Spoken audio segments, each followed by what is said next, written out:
আসসালামু আলাইকুম। জেনেকে টিউটোরিয়ালের পঞ্চম পর্বে আপনাদের সকলকে স্বাগতম। আজকে টিউটোরিয়ালে আমরা দেখব 32 ইঞ্চি সমান 1 মাইল স্কেলের নকশাটি কিভাবে ইনসার্ট করবেন। তো এটা ইনসার্ট করার জন্য প্রথমে ইন্টারফেসটিকে জুম করে নিতে হবে, যতটা সম্ভব জুম করে নেবেন। তারপর এদিকে দেখেন অ্যাটাচ বাটন আছে, এই অ্যাটাচ বাটনে ক্লিক করার পর আমরা চলে যাব ইমেজে। ইমেজ থেকে আমরা 32 ইঞ্চি সমান 1 মাইল স্কেলের একটা নকশা এখান থেকে সিলেক্ট করব।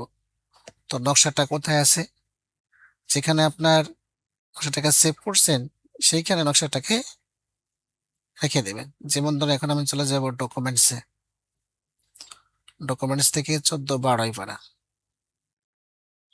এই একটা নকশাটাকে আমরা সিলেক্ট করলাম। সিলেক্ট করার পর দুটা বেস পয়েন্ট দেখতে হবে, একটা বেস পয়েন্ট দিলাম এবং এই একটা বেস পয়েন্ট দিলাম। দেখেন এখানে সাদা বর্ডার দ্বারা একটা স্কোয়ার রাউন্ড শেপ দেখতে পাচ্ছেন, আর এখানে নকশাটাকে লোড হচ্ছে।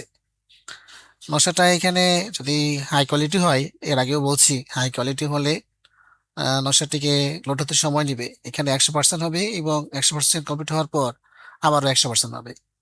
আপনারা একটু দেখেন, মনোযোগ দিয়ে দেখেন, যারা একেবারে নতুন যে নিকেট দিয়ে আমি শিবির কাজগুলো করতে চাচ্ছেন, ডিজিটাল করতে চাচ্ছেন, নকশা, ডাইমেনশন, ক্ষেত্রফল মাপতে চাচ্ছেন, তো তাদের জন্য এই টিউটোরিয়ালটা অনেক গুরুত্বপূর্ণ হবে।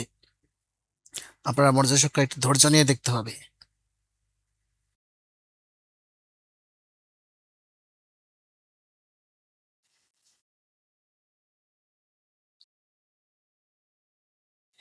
একশো পার্সেন্ট কমপ্লিট হয়ে যাওয়ার পর আবার 100% শুরু হলো।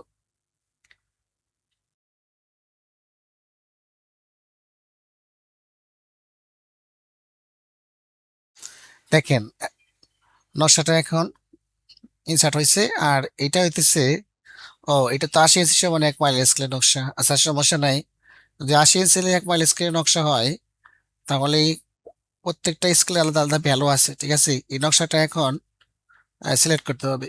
নকশাটা সিলেক্ট করবেন, এরপর এই উপরের দিকে আছে দেখেন থ্রি বাটন, যে প্রপার্টিসে যাবেন।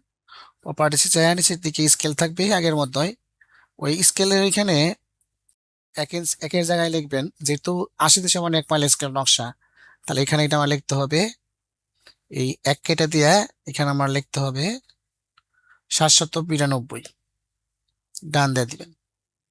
তাহলে দেখেন আমার নকশাটা এখন অনেক বড় হয়ে গেছে। ঠিক আছে, আর যখন নকশা 80 ইঞ্চি সমান 1 মাইল স্কেল হবে, তখন এই যে 2 ইঞ্চি গানটার আছে, এই 2 ইঞ্চি গানটারে আপনার থাকবে হচ্ছে 132 ফিট থাকবে, অর্থাৎ 120 থেকে আপনার 132 থাকলেই আপনার নকশাটা মেজারমেন্ট করতে পারবেন। তাহলে এখানে একটা ক্লিক দিলাম, আর এসে এখানে একটা ক্লিক দিলাম।